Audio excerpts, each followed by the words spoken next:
this is what you can boil it down to in many ways, right? The best designs are 1, useful, 2, usable, and 3, beautiful, right? And there's weightage associated to each of them, but by itself, it's kind of like it's still incomplete, right? You can have a design that's just useful, but hey, maybe it's not that usable. Hey, maybe it's not that aesthetically pleasing to look at. So all 3 of them, it's kind of like the holy trinity of design that you have to keep in mind. But first and foremost, before you actually, there is a process to this. You have to start with it being useful. It should solve a problem for the user, and it should meet a need for them. And this can, again, be connected back to the ideas you guys are building and what problem is it solving, what need is it solving for the end user. And if it's not useful, it does not matter how usable or beautiful it is. So you have to just nail that part first. Once you have that, then, well, it's pretty simple from then on, right? Just make it usable. A person should not have to work a lot in order for them to understand what this is. Like who's in Da Vinci Code? Yeah, they're not here to solve a fucking puzzle or mystery, right? They just want to, they found something useful, now they just want to use it. Do not make them work extremely hard to figure out how they need to interact with it and things of that nature.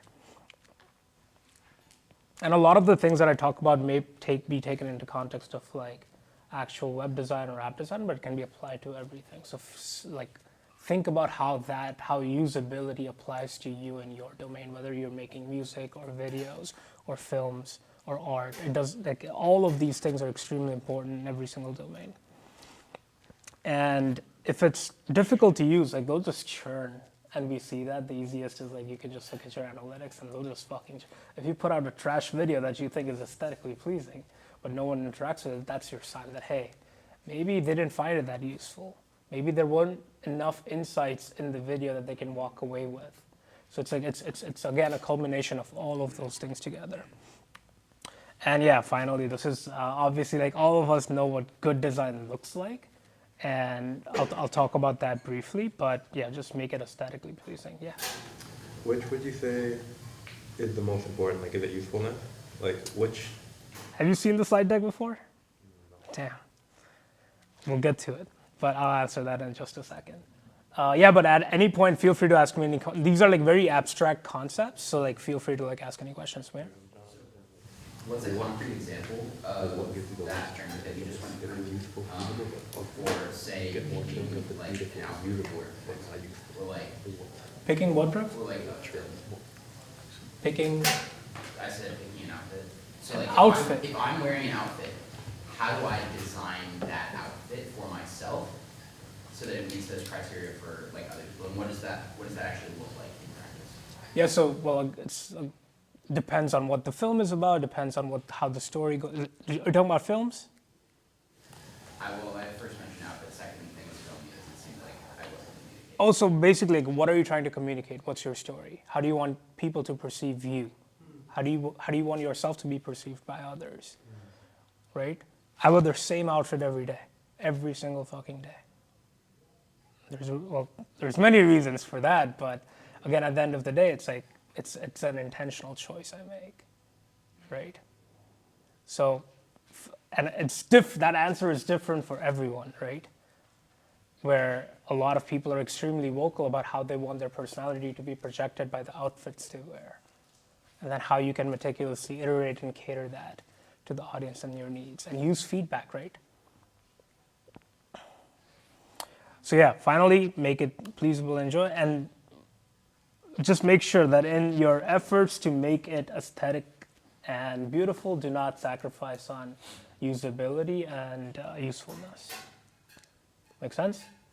So, Braden, what's the most important? Again, useful. For most of the work here, it's gotta be useful, right? And in some cases, those things are figured out for you, but you can still like experiment. Like Ryan's a good example, right? He can go out and reinvent apparel from the ground up, but hey, maybe his version of the t-shirt is not that applicable to like the ones that we are all like familiar with. So he can iterate on that, but that's a good starting point. That, hey, just a t-shirt as we know today. So useful, then make it usable, and finally focus on making it beautiful. So this at the bottom is the most important. Please start there. Do not start here.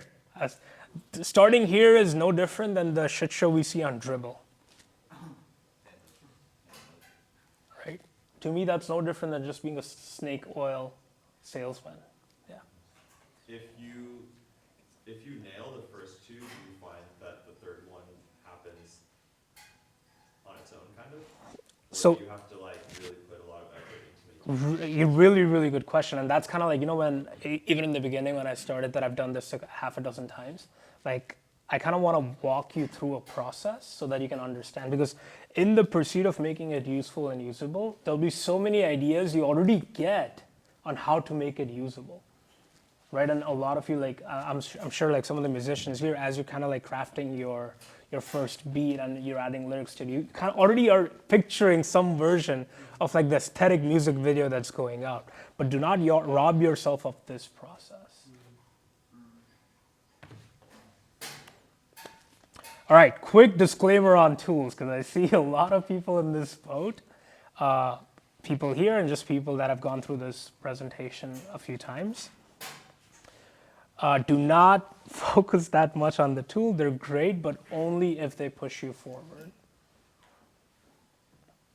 Oftentimes we spend so much time just overthinking what tools, and you're rather off just kind of starting in. It's like it's a similar tweet that I did, I think this week, I can't even remember, where just start at a similar place and then you can kind of like figure out where to go from there. But do not like wait 6 days evaluating the best fucking framework. Should I use Premiere Pro or DaVinci Resolve? Like, stop, right? Just start somewhere familiar and go. It's okay if that place is Canva. It's okay if that place is CapCut, right? It's completely okay. So I get that a lot, where people are just obsessing about, hey, Stavan, Framer, huh? That's the move now. Like, what do you use right now, right? Is it going to take you 2 months to learn Framer and then 2 weeks to implement? Like, then you're robbing yourself for essentially 10 weeks worth of time. Whereas you could have had 10 weeks worth of feedback in that time. So it does not matter, but again, as long as you have something to start with, just go from there. Yeah, so start with something you're comfortable with, ideally one that you already know how to use. For me, a lot of times, that's fucking pen and paper, baby. Right? I just go directly in pen and paper and just like start ironing it out. And it's also really easy when you do this. Like this example was, we were in Mexico City almost 2 years ago, well, 18 months ago, and we were figuring out the next chapter for buildspace at the time. And we had like a good brainstorming session, and immediately I like right then and there I was like, okay, what do you guys think? Right? Especially if you have like a team of trusted people around you, you can just be like, hey, what do you think? And then take that feedback. So essentially that was this. I just drew this out for them, and I showed it to them, got some feedback, and then just moved on with it. Again, all done within a span of 15 minutes after the conversation happened. I could have very well gone into Figma, spent 2-3 days on it, but again, I'm robbing myself of that. And I've made that mistake a lot in my teens and like early 20s, where I feel like we can be better about this, right? And I just don't want you guys to make that same mistake. Because I see that, right, where so many times you guys are afraid to share with us because you want us to envision like the final product that you guys are like thinking about. But in the like, you kind of like, not just us, but even like you rob your audience of that experience, because they're following you for the journey, not the destination. Right? Imagine if I was making a film and I just showed you the final 5 minutes of the film where the hero's off sailing off in the sunset. Like, you'll be like, well, what's actually his journey? What's his ups and downs? And you guys are all like that hero, and your audience at large is like, again, subscribing you to that film. So please, please, please, just show that, like, bring them along. So yeah, when you overcomplicate this, you create like these unscalable mountains in your head. So you just have to like break, like even if you look at the logo that's on a lot of your guys' chest right now, like the way that was designed was, hey, like we just help you scale unscalable mountains. We just make it so that the steps are there for you to kind of just go and achieve whatever it is that you want to achieve.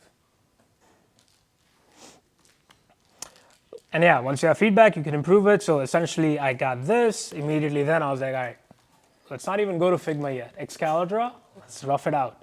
Let's see what it looks like actually, right? So this tool is called Excalibur. It's like just this massive canvas where you can just like start writing on it, and it feels like really like pen and papery, but it's still like there's a lot of different blocks you can use.